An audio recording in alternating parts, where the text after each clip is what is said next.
If you're suffering from bloating, diarrhea, and gut pain, then you're going to need to watch this video. I'm going to go over every gut disease and how they get diagnosed so you know the proper treatment plan to take to fix your symptoms.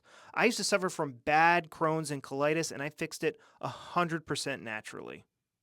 It's hard to diagnose gut disease through symptoms because both the colon and the small intestine can a lot of the times produce the same symptoms. Now, colitis is inflammation of the colon.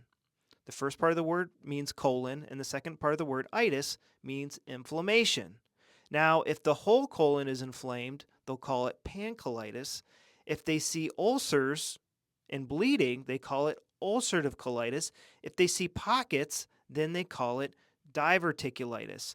Sometimes they'll even call it sigmoiditis if just the sigmoid colon is inflamed. If the proctal region is inflamed, they call it proctitis.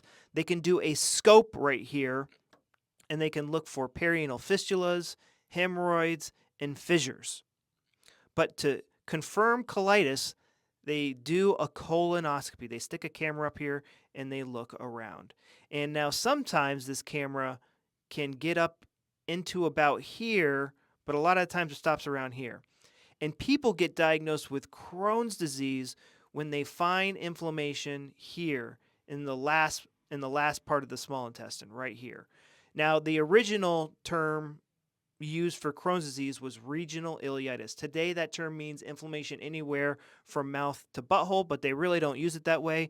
People get diagnosed with Crohn's disease when they do an MRI, and they find, because it's hard to see this part of the body, and they find inflammation here.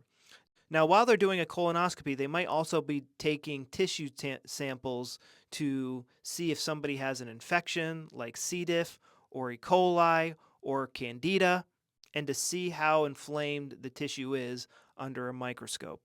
Now, somebody can get diagnosed with Candida through a stool test. There's a new term called SIBO, and that stands for small intestinal bacteria overgrowth, and they do that through a breath test.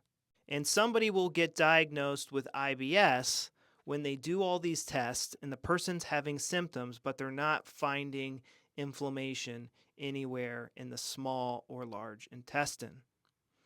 Now, they can also do an endoscopy and look for stomach ulcers or duodenal ulcers. Most ulcers are right about here or up here, but most of them are here. No, they're never found down here.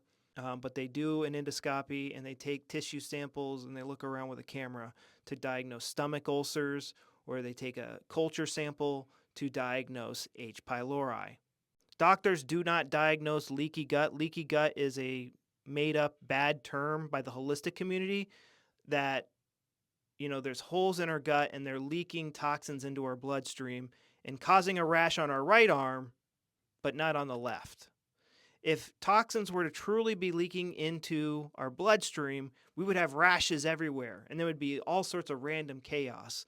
But you'll notice that these symptoms, like a rash, they're always in the same location every single time. So that theory just doesn't hold up.